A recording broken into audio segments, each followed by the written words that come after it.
Sababu ya kwanza kabisa iliyomfanya Yesu akubali kusulubiwa na kuuawa kama haini, kama mwizi, kama jambazi ni ili kuwaokoa watu wake na dhambi zao.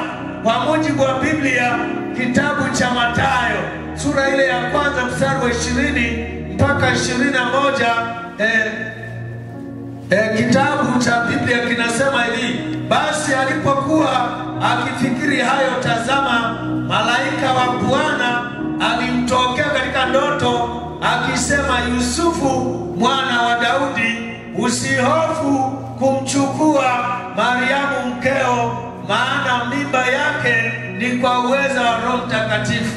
21 inasema, naye atazaa mwana, nawe utamuita jina lake Yesu, maana yeye ndiye atakayewaokoa watu wake na dhambi zao. Kwa hiyo sababu ya kwanza kubwa kabisa iliyomfanya Yesu kukubali kusulubiwa kwake, kukubali kuteswa kwake, kukubali kuuawa kwake kama mhaini, ni kwa ajili ya kuwaokoa watu wake na dhambi zao. Mathayo 1:20 mpaka 21, lakini Mathayo 18:11 nayo itakusaidia kuelewa hiki. Unaweza ukasoma pia kitabu cha Luka sura ya 19 mstari wa 9 hadi wa 10. Kwa hiyo kilichomfanya Yesu asulubiwe, cha kwanza, kuwaokoa watu wake na dhambi zao. Kuokoa maana yake ni nini? Kuokoa maana yake ni kuponya. Kuokoa maana yake ni kuponya, maana yake ni kukomboa. Tunapozungumza habari ya kuokoa, ni kuponya, ni kukomboa, ni kusalimisha, ni kunusurisha. Yani hii ni maana ya kuokoa, kunusurisha. Yani kuna kitu kilikuwa kiko katika hatari, Bwana anakiokoa, anakinusuru katika ile hatari, anakitoa. Kuokoa ni nini? Maana yake ni kufunguliwa. Kuokoa maana yake ni kufunguliwa na kutoka katika janga fulani, ni kunusurisha na kutoka katika janga fulani, kwamba sisi tulikuwa katika hatari ya kuangamizwa, lakini Yesu alikuja ili kutuokoa, na kupitia kifo chake basi tunahesabiwa haki bure kwa neema yake Mungu wetu mwema. Jamani, haleluya! Hiyo ni sababu ya kwanza. Sababu ya pili iliyomfanya Yesu akubali kusulubiwa na kuteswa na kuangamizwa na kuuawa kama mhaini ilikuwa ni kurejesha ufalme wa Mungu uliopotea pale Edeni kwa sababu ya dhambi. Kurejesha ufalme wa Mungu uliopotea pale Edeni kwa sababu ya dhambi.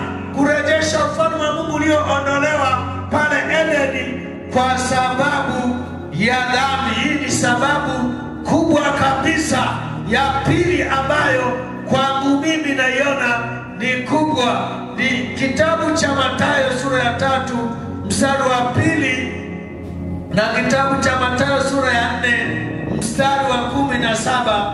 Biblia inasema kitabu cha Mathayo 3:2 kwamba tubuni, kwa maana ufalme wa Mungu, ufalme wa mbinguni umekaribia.